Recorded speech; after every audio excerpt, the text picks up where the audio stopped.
شاید پوری انسانی تاریخ میں ایسی بیماری بہت ریئر آئی ہوگی. اتنی بڑی بیماری ہم نے اور آپ نے دیکھی، اس کے بعد بھی ہمارے دلوں میں کوئی فرق نہیں. وجہ کیا ہے میرے بھائی؟ اس کا سبب کیا ہے؟ قرآن کریم ہمیں بتا رہا ہے اس کا سبب ہے غفلت کی بیماری. تمہارے دل غافل ہو چکے. اب سوال یہ پیدا ہوتا ہے یہ غفلت کی بیماری کیوں ہے اور اس کا علاج کیا ہے؟ اور آج میری تقریر کا ٹاپک یہی ہے کہ غفلت کی یہ جو بیماری ہم سب کو گھیر چکی ہے. رمضان کا مہینہ بھی آ رہا ہے، آئے گا اور چلا جائے گا، اور مجھے معلوم ہے سماج میں ایک بڑا طبقہ ایسا ہے رمضان کے آنے سے اسے کوئی فرق نہیں پڑتا. اسے تو یہ فکر ستانے لگتی ہے کہ ارے یار اب رمضان آ گیا، اب 15 گھنٹے 14 گھنٹے بھوکے رہنا پڑے گا. اب صبح سحری کریں گے، شام کو افطار کریں گے، دوپہر کا کھانا نہیں ملے گا. اسے چنتا اس بات کی ہو رہی. جبکہ رمضان کا مہینہ آتا تھا، اللہ کے پیارے نبی خوش ہو جاتے تھے، صحابہ خوش ہو جاتے تھے.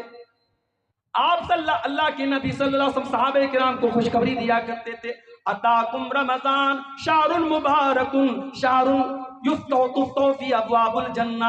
آپ صحابہ سے کہتے تھے میرے صحابہ دیکھو برکت والا مہینہ آ چکا ہے، رمضان کا مہینہ آ چکا ہے جس میں جنت کے دروازے کھول دیے جاتے ہیں، وتغلق فی ابواب جہنم، اور جہنم کے دروازے بند کر دیے جاتے ہیں، وتغل فیہ مردۃ الشیاطین، اور شیطانوں کو قید کر دیا جاتا ہے، فیہ لیلۃ خیر من الف شہر، اور اس مہینے میں ایک رات ایسی ہے جو 1000 مہینے سے بہتر ہے.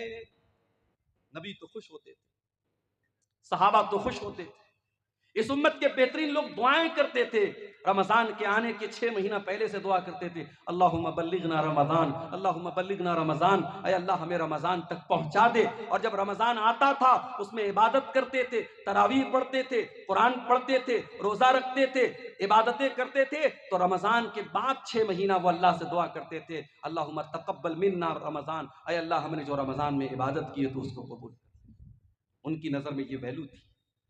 مگر ہمارے سماج میں ایک بڑا طبقہ ایسا ہے رمضان آئے گا چلا جائے گا، اس کو کوئی فرق نہیں. معاف کرنا میرے بھائیوں، اگر اللہ تبارک و تعالیٰ نے سن 1445 ہجری کا رمضان کا مہینہ ہمیں اور آپ کو دیا ہے یا دینے والا ہے، یہ ہماری بہت بڑی خوش نصیبی. ہمیں سے بہت سارے لوگ ایسے ہیں پچھلے رمضان کو ہمارے بیچ میں تھے، اس سال نہیں ہے. اللہ کو پیارے ہو، اللہ نے ہمیں ایک اور رمضان دیا ہے. اور یہاں پر آپ وہ حدیث اپنے سامنے رکھیے، ابن ماجہ کی صحیح روایت، حضرت طلحہ رضی اللہ تعالیٰ عنہ کہتے ہیں کہ نبی کے دور میں 2 لوگ اسلام لائے، ایک ساتھ اسلام لائے، اور اس دو بھائیوں میں سے ایک بھائی بہت محنتی تھا، دین کے کام میں آگے آگے رہتا تھا، دوسرا کچھ کمزور تھا. جو محنتی بھائی تھا وہ اللہ کی راہ میں شہید ہو گیا، اور جو کچھ کمزور تھا وہ 1 سال کے بعد اپنی نیچرل ڈیتھ اس کی ہوئی، اور نیچرل طریقے سے طبعی طور پر اس کی موت ہوئی. حضرت طلحہ کہتے ہیں میں نے ایک دن خواب دیکھا، اور خواب میں نے دیکھا کہ جو انسان میں نے دیکھا کہ میں جنت کے دروازے پر کھڑا ہوں، اور جنت کے اندر سے ایک فرشتہ آتا ہے اور اس کو پہلے جنت میں لے کے جاتا ہے جس کا انتقال 1 سال بعد ہوا تھا، اور جو پہلے اللہ کی راہ میں شہید ہوا تھا اور جو دین کے معاملے میں زیادہ محنت کرتا تھا اس کو بعد میں جنت میں لے کے جاتا ہے. حضرت طلحہ کہتے ہیں مجھے بڑی حیرت ہوئی. جب میری نیند کھلی میں نے صحابہ کرام سے اس خواب کو بیان کیا. صحابہ کرام نے بھی تعجب کا اظہار کیا کہ ایسا کیسے ہو سکتا ہے؟ ایک انسان دین کے معاملے میں اتنی محنت کیا کرتا تھا، اللہ کی راہ میں شہید ہوا تھا، دوسرا اتنی محنت بھی نہیں کرتا تھا اور وہ شہید بھی نہیں ہوا تھا، اس کی نیچرل موت ہوئی تھی، اور شہید ہونے والا بعد میں جنت میں جا رہا ہے، اور جس کا انتقال بعد میں ہوا وہ پہلے جنت میں جا رہا ہے. ایسا کیسے ہو سکتا ہے؟ جب یہ بات اللہ کے پیارے رسول کے کانوں تک پہنچی، کیا فرمایا اللہ کے پیارے نبی نے؟ آپ نے فرمایا کیا تمہیں طلحہ کے خواب پر تعجب ہو رہا ہے؟ اے میرے صحابہ کیا تمہیں حیرت ہو رہی ہے کہ طلحہ نے ایسا خواب کیوں دیکھا ہے؟ مجھے ایک سوال کا جواب دو، جس بھائی کا انتقال 1 سال بعد ہوا تھا، الیس قد ادرک رمضان، کیا اس نے اپنی زندگی میں ایک اور رمضان کا مہینہ نہیں پایا؟ صحابہ نے کہا ہاں اللہ کے نبی اس نے ایک اور رمضان کا مہینہ پایا. آپ نے فرمایا الیس قد صام وصلی اس ایک رمضان میں اس نے اپنے بھائی کے مقابلے میں زیادہ نماز پڑھی. زیادہ روزہ رکھا اور زیادہ اللہ کی راہ میں سجدہ کیا. صحابہ نے کہا ہاں اللہ کے نبی یہ تو صحیح کہہ رہے ہیں آپ نے فرمایا فَكَانَ مَا بَيْنَهُمَا أَبْعَدُ مِمَّا بَيْنَ الْأَرْضِ وَالسَّمَاءِ. اے میرے صحابہ کان کھول کر کے سن لو، جب ایک رمضان اس نے زیادہ پایا اور ایک رمضان میں اس نے زیادہ عبادت کی تو دونوں بھائیوں کے درمیان، ان کے درمیان جو دوری ہے وہ زمین و آسمان کی دوری سے بھی زیادہ ہے. اللہ، ہم خوش نصیب ہیں میرے بھائی، اللہ ہمیں ایک اور رمضان دے رہا ہے. اب یہ ہمارے اوپر ڈیپینڈ کرتا ہے کہ ہم اس رمضان کی قدر کرتے ہیں یا ہم غفلت کی بیماری میں پڑے رہتے ہیں. جس طریقے سے وہ بدنصیب حرم کے پاس بیٹھ کر کے موبائل میں گیم کھیل رہا تھا، ہم میں سے بھی بہت بڑے بدنصیب ایسے لوگ ہوں گے جو رمضان میں راتوں کو کھا پی کر کے اور دن میں سو کر کے گزارتے ہیں، جن کے رمضان کا کوئی مقصد نہیں ہوتا. اور ایسے ہی لوگوں کے بارے میں اللہ کے نبی نے فرمایا تھا کہ بہت سارے ایسے لوگ ہیں جن کے روزے کا مقصد لیس لہ من صیامہ الا الجوع، ان کو سوائے بھوکے پیاسے رہنے کے روزے سے کچھ نہیں ملتا. اللہ سے دعا کیجیے اللہ ان بد نصیبوں میں ہم کو شامل نہ کرے. غفلت کی بیماری کیوں ہوتی ہے؟ انسان کا دل غافل کیوں ہوتا ہے؟ تو نوٹ کر لو پہلی وجہ، انسان کا دل غافل تب ہوتا ہے جب انسان اللہ تعالیٰ سے ناواقف ہوتا ہے، جب انسان اللہ تعالیٰ کو جانے گا، اس کی صفات کو جانے گا، اس کے بارے میں جانے گا، اس کا دل کبھی غافل نہیں ہوگا. جس کے دل میں یہ احساس ہوگا کہ میرا اللہ تو جبار ہے، پکڑنے والا ہے، ان بطش ربک لشدید، میرے رب کی پکڑ بڑی تیز ہے. جس انسان کے دل میں یہ احساس ہوگا یہ دنیا میں کوئی دیکھ رہا ہو یا نہیں دیکھ رہا ہو، اللہ تعالیٰ تو سب کچھ دیکھ رہا ہے، اس کا کیمرہ تو 24/7 آن ہے، اس کا کیمرہ تو کبھی آف ہونے والا نہیں ہے. جب انسان اللہ کو پہچانے گا، جب اللہ کو جانے گا، اس کے دل سے غفلت کی بیماری دور ہو جائے گی میرے بھائیوں. اسی لیے جب حضرت لقمان اپنے بیٹے کو نصیحت کرتے ہیں تو پہلے کیا کہتے ہیں؟ پہلے اللہ کے بارے میں اپنے بیٹے کو بتاتے ہیں، یا بنیا انہا ان تک مثقال حبۃ من خردل فتکن فی صخرۃ او فی السماوات او فی الارض یأتی بها اللہ. حضرت لقمان اپنے بچے سے کہتے ہیں اے میرے بچے، ایک رائی کے دانے کے برابر بھی اگر کوئی چیز ہوگی، آسمانوں کے اندر کہیں ہوگی، زمین کے اندر کہیں ہوگی، اور کسی چٹان کے نیچے چھپی ہوئی ہوگی، یاتی بها اللہ، اللہ کا پاور تو ایسا ہے، اللہ کی قدرت تو ایسی ہے، اللہ اس رائی کے دانے کے برابر چیز کو سامنے لے آئے گا. یہاں بیچارہ سمجھتا ہے کہ واٹس ایپ کی چیٹنگ ڈیلیٹ کر دی تو ختم ہو گیا، براؤزر کی ہسٹری ڈیلیٹ کر دی تو ختم ہو گیا. اس کو یہ لگتا ہے کہ میں نے موبائل پر جو کال ہسٹری میں جس سے بات کی میں نے کال ہسٹری سے ڈیلیٹ کر دیا تو کسی کو پتا نہیں چلے گا. اللہ سے بھی چھپا لو گے تمہاری انگلیوں نے کیا ٹچ کیا ہے، تمہارے کانوں نے کیا سنا ہے، اور تمہاری آنکھوں نے کیا دیکھا ہے، اللہ کو سب معلوم ہے میرے بھائیو. اللہ کے پاس سب ریکارڈ ہے، اور قیامت کے دن یہ ریکارڈنگ اوپن ہوگی. حتی اذا ما جاؤوها شہد علیہم سمعهم وابصارهم وجلودهم بما كانوا يعملون. میرے بندو، قیامت کے دن تمہاری چمڑی تمہارے خلاف گواہی دے گی، تمہاری آنکھیں تمہارے خلاف گواہی دیں گی، تمہارے کان تمہارے خلاف گواہی دیں گے. وَقَالُوا لِجُلُودِهِمْ لِمَ شَهِدْتُمْ عَلَيْنَا قَالُوا أَنطَقَنَا اللَّهُ الَّذِي أَنطَقَ كُلَّ شَيْءٍ. انسان کہے گا اے اللہ میری چمڑی کو بولنا کیسے آ گیا، میری چمڑی کیسے بول رہی ہے. انسان کی چمڑی کہے کہ آج اللہ نے ہم کو بولنا سکھایا اور ہم سے تو نے کیا کیا ٹچ کروایا اور کیا کیا ٹچ کیا، آج ہم تیرے پول کھولیں گے. یہ ہے اللہ کا پاور.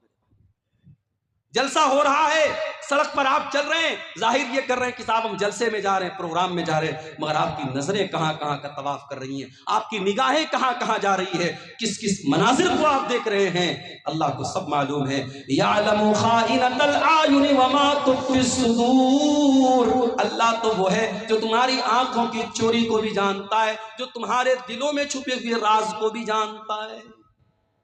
اللہ کو جتنا جانیں گے میرے بھائی، غفلت کی بیماری اتنی دور ہوتی چلی جائے. اگر غفلت کی بیماری سے اپنے آپ کو پاک کرنا ہے، اللہ کے بارے میں جانو. اور اللہ کے بارے میں ہم کیسے جانیں گے؟ جب ہم قرآن کا مطالعہ کریں گے، جب ہم نبی کی حدیثوں کا مطالعہ کریں گے. اور جتنا ہم اللہ کو جانیں گے اتنا اللہ کا ڈر ہمارے دل میں پیدا ہوگا، اتنا اللہ سے پیار ہمارے دلوں میں بڑھ جائے گا۔ اور اسی لیے اللہ قرآن میں کہتا ہے انما یخشی اللہ من عبادہ العلماء، اللہ سے اس کے بندوں میں وہی بندے اللہ سے ڈرتے ہیں جو علماء ہوتے ہیں، جو اللہ کو جانتے ہیں، جو اللہ کا علم رکھتے ہیں۔ جتنا آپ اللہ کے بارے میں جانیں گے اتنا آپ کے دل میں اللہ کا ڈر پیدا ہوگا۔ دوسری چیز، غفلت کی بیماری کی دوسری وجہ، جب انسان دنیا میں غرق ہو جاتا ہے، ڈوب جاتا ہے، دنیا کمانے کے چکر میں اس قدر پڑ جاتا ہے کہ آخرت کو بھول جاتا ہے، اللہ کو بھول جاتا ہے، تب انسان کا دل غافل ہو جاتا ہے۔ اسی لیے اللہ قرآن میں بار بار ہمیں منع کرتا ہے، میرے بندو تم کاروبار بھی کرو، تم بزنس بھی کرو، بال بچوں کی پرورش بھی کرو، شادی بھی کرو، بیویوں کا حق بھی ادا کرو، بچوں کا بھی حق ادا کرو، لیکن اے میرے بندو مال کے چکر میں، اولاد کے چکر میں کہیں اللہ کو بھول نہ جانا۔ مال تو مرنے کے ساتھ ہی تمہارا ساتھ چھوڑ دے گا، اولاد قبر میں دفنا کے مٹی دے کے چلی جائے گی، قبر میں نہ مال کام آئے گا نہ اولاد کام آئے گی۔ المال والبنون زینۃ الحیات الدنیا والباقیات الصالحات خیر عند ربک ثوابا وخیر املا۔ میرے بندو یہ مال اور اولاد تمہاری دنیا کی زندگی کو خوبصورت تو بناتے ہیں مگر آخرت میں کوئی کام آنے والے نہیں ہیں۔ بیٹا بڑا محبت کرتا ہے، بڑی محبت کرتا ہے اپنے باپ سے، قیامت کے دن بیٹا کام آئے گا آپ کے؟ نہیں۔ یوم یفر المرء من اخیہ وامہ وابیہ وصاحبتہ وبنیہ لکل امرئ منہم یومئذ شان یغنیہ۔ قیامت کے دن انسان اپنے بھائی کو دیکھ کر کے بھاگے گا، اپنے بچوں کو دیکھ کر کے بھاگے گا، اپنی بیوی کو دیکھ کر کے بھاگے گا، اپنی اولاد کو دیکھ کر کے بھاگے گا۔ وہاں تو نفسی نفسی کا عالم ہوگا، وہاں تو سب کو اپنی فکر ہوگی۔ مال اور اولاد کے چکر میں، کاروبار کے چکر میں، دنیا کے چکر میں انسان اللہ کو بھول کے بیٹھا ہے، غافل ہو گیا ہے۔ اسی لیے اللہ قرآن میں کہتا ہے یا ایھا الذین آمنوا لا تلہکم اموالکم ولا اولادکم عن ذکر اللہ۔ اے ایمان والو، کہیں تمہارا مال تم کو اللہ کے ذکر سے غافل نہ کر دے، کہیں تمہاری اولاد تم کو اللہ کے ذکر سے غافل نہ کر دے، کہیں مال کے چکر میں تم اللہ کو بھول نہ جانا، کہیں اولاد کے چکر میں تم اللہ کو بھول نہ جانا۔ کاروبار کرتے ہیں آپ، بزنس کرتے ہیں، دکان پر بیٹھے ہوئے ہیں، اذان کی آواز آتی ہے، حی علی الصلاۃ کی آواز، مؤذن دے رہا ہے، بلا رہا ہے نماز کی طرف، بلا رہا ہے کامیابی کی طرف، مگر آپ کے لیے کسٹمر زیادہ امپورٹنٹ ہے، دکان زیادہ اہم ہے، آپ دکان بند کر کے نماز پڑھنے کے لیے تیار نہیں۔ اللہ قرآن میں کہتا ہے میرے بندو رجال لا تلہیہم تجارت ولا بیع عن ذکر اللہ۔ اے میرے بندو، میرے سچے بندے تو وہ ہیں، میرے مومن بندے تو وہ ہیں، وہ کاروبار بھی کرتے ہیں، وہ بزنس بھی کرتے ہیں، وہ دنیا میں بہت بڑا بڑا کاروبار کرتے ہیں، مگر ان کا کاروبار ان کو کبھی نماز سے غافل نہیں کرتا، کبھی اللہ کے ذکر سے غافل نہیں کرتا۔ یاد رکھو میرے بھائیو، آپ اپنی نماز سے یہ مت کہیے کہ کاروبار زیادہ امپورٹنٹ ہے، آپ اپنے کاروبار سے کہہ دیجئے نماز زیادہ اہم ہے، اللہ کا ذکر زیادہ اہم ہے، اپنے کاروبار کو بند کر کے آپ نماز پڑھنے آئیے۔ اور اگر آپ کو ایسا لگتا ہے، اگر آپ نے 10 منٹ 15 منٹ نماز کے لیے ٹائم نکالا، آدھا گھنٹہ آپ نے نماز کے لیے ٹائم نکالا، آپ کا کسٹمر آنا بند ہو جائے گا، آپ کی دکان پہ تالا لگ جائے گا، آپ کا کاروبار میں گھاٹا ہو جائے گا۔ اللہ قرآن میں فرماتا ہے ان الذین یتلون کتاب اللہ واقاموا الصلاۃ وآتوا الزکاۃ وانفقوا مما رزقناہم سرا وعلانیۃ یرجون تجارۃ لن تبور۔ میرے جو بندے قرآن پڑھتے ہیں، میرے جو بندے نماز قائم کرتے ہیں، میرے جو بندے زکوٰۃ دیتے ہیں، ان کے کاروبار میں کبھی گھاٹا ہونے والا نہیں ہے، وہ ایسا کاروبار کر رہے ہیں جس کاروبار میں کبھی نقصان ہونے والا نہیں ہے۔ مال اور اولاد کے چکر میں اللہ کو بھول گئے۔ غفلت کی بیماری کی یہ دوسری بڑی وجہ ہے میرے بھائیوں، جب انسان دنیا میں غرق ہو جاتا ہے، ڈوب جاتا ہے، تو وہ اس کا دل غفلت کی بیماری میں مبتلا ہو جاتا ہے۔ اللہ کے پیارے نبی خطبہ دے رہے ہیں، آپ کے پیارے نواسے حضرت حسن و حسین رضی اللہ تعالیٰ عنہما لال رنگ کا کپڑا پہنے ہوئے مسجد میں آتے ہیں